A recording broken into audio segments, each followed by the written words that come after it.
কোনো ভয় লাগে না।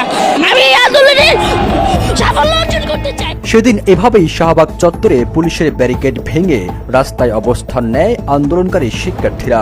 এ সময় আন্দোলনকারী কেউ কেউ পুলিশের এপিসির উপরও উঠে বসতে দেখা যায়। আন্দোলন দমনে তৎকালীন সরকারের মন্ত্রী এমপিরা বেপাস মন্তব্য করলে শিক্ষার্থীরা আরো ফুঁসে ওঠে। রাজধানী গুরুত্বপূর্ণ মোড়ে মোড়ে এবং মহানগরীর বাহিরের সড়কে অবস্থান নিয়ে আন্দোলন আরো তীব্র করে তোলে। সেদিন আন্দোলনকারী শিক্ষার্থীরা প্রশ্ন করেছিল, কেন একজনের জন্মসূত্রে কোটা তাকে চাকরি দেয় আর আরেকজনের মেধা হারিয়ে যায় কাগজের নিচে।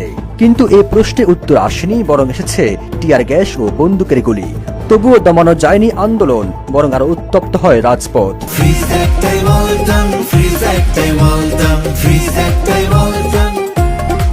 ঠিক সে সময় গণভবনে এক সংবাদ সম্মেলনে তৎকালীন প্রধানমন্ত্রী শেখ হাসিনা এক প্রশ্নের জবাবে বলেন, মুক্তিযোদ্ধাদের নাতিপুতিরা পাবে না, তাহলে কি রাজাকারের নাতিপুতিরা পাবে? তারই এক বক্তব্যই কফিনের শেষ ব্যারেক ঢুকিয়ে দেয়। আর উত্তপ্ত হয়ে ওঠে সারা দেশে কলেজ, বিশ্ববিদ্যালয় ক্যাম্পাস ও রাজপথ। স্লোগান উঠে, তুমি কে আমি কে, রাজাকার রাজাকার, কে বলেছে স্বৈরাচার স্বৈরাচার। শিক্ষার্থীদের আন্দোলন মার্চ টু ঢাকা কর্মসূচি, কারফিউ ভেঙে জনতার এই ঢল এর আগে কখনোই দেখেনি বাংলাদেশ। ছাত্র আন্দোলন রূপ নেয় জনস্রোতে। প্রাইমারি স্কুল থেকে শুরু করে শিক্ষার্থী, যুবক কিংবা বৃদ্ধ, নারী কিংবা পুরুষ, সকলে সরকার পতন আন্দোলনের মিছিলে। সবার চোখে মুখে আত্মবিশ্বাস, মার্চ টু ঢাকা রূপ নেবে সফল গণ অভ্যুত্থানে।